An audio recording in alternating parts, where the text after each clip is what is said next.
चढ़े दू ताला।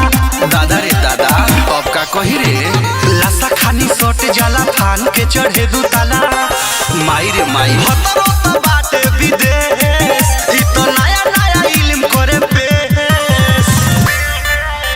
सिनारा देवरे रे देवरे रे देवरे रे देखावे अजगर रे गोरे रे गोरे।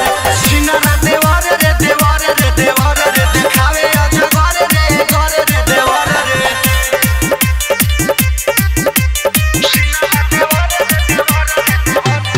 गीत संगीत रिकॉर्डिंग स्टूडियो दिल्ली।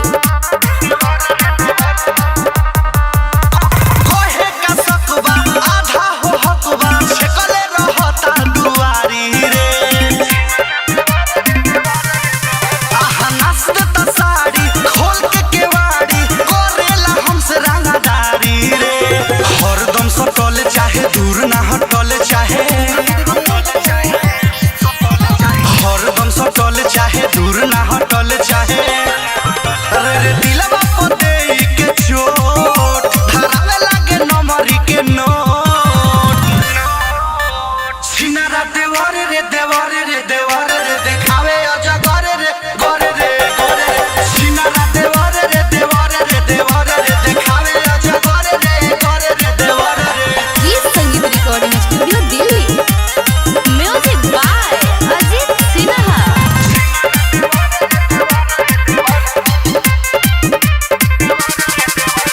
लागो तलाज कोही काया, छपता निहर दिया चुना रे। माई रे कहाँ जाई रे, बाटे पप्पू नमूना तोवे झुन झुना, दुख कोइले बाटे दुगुना रे। बुझो बात परदेसी रवि घरे आजा जल्दी अभी, समझा कीजिए अजय जी। बुझो बात परदेसी रवि घरे आजा जल्दी अभी। निर्मल जोगेश रहे रे, दिले दिलवा पर खुशबू दिन ठेस। सिनारा देवरे रे देवरे रे देवरे रे देखावे अजगर रे गोरे रे गोरे। सिनारा देवरे रे देवरे रे देवरे रे देखावे अजगर रे गोरे रे देवरे रे। लाशा खानी सट जाला थान के चढ़े दू ताला। माई रे माई भतरो तो बाटे विदेश, ई तो नया नया इल्म करे पेश।